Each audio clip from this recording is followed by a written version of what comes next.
Hi student, let's read the question and question says that the electronic configuration of nitrogen atom is represented as, ये represent किया है, not as this type.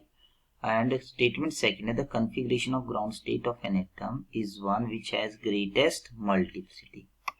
Okay, तो यहाँ पे हम बात करें जो हमारे पास की कंसेप्ट है, की कंसेप्ट यहाँ पे क्या है, Hume's rule of maximum multiplicity.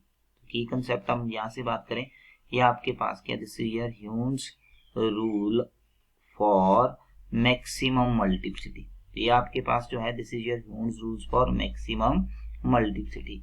ये रूल क्या बोलता है कि जब हमारे पास डीजेनरेट ऑर्बिटल हैं तो उसमें इलेक्ट्रॉन इस तरह से अरेंज किए जाते हैं कि उनकी मैक्सिमम मल्टीप्लिसिटी हो. कहने का मतलब है, in case of degenerate orbital, in case of degenerate orbitals, electrons are filled in such a way that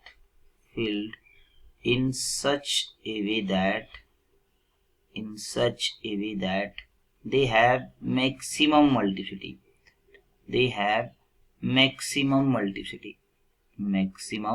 multiplicity. तो यहाँ पे हम एक टर्म बार बार यूज कर रहे हैं कि हमारे पास मैक्सिमम मल्टीप्लिसिटी चाहिए.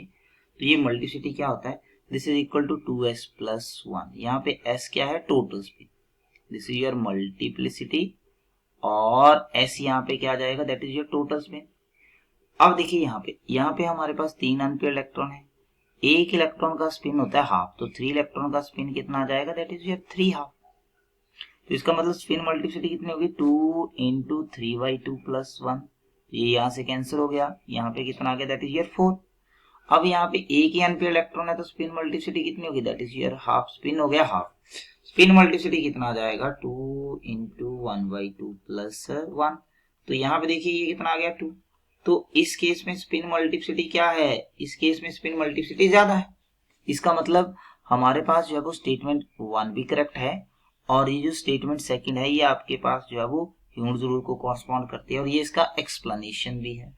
और अगर हम इसको सिंपली करें तो इलेक्ट्रॉन इस तरह से रखे जाते हैं कि they have maximum number of unpaired electron. They should have maximum number of unpaired electron. क्या होने चाहिए, उनके maximum number of unpaired electron होने चाहिए.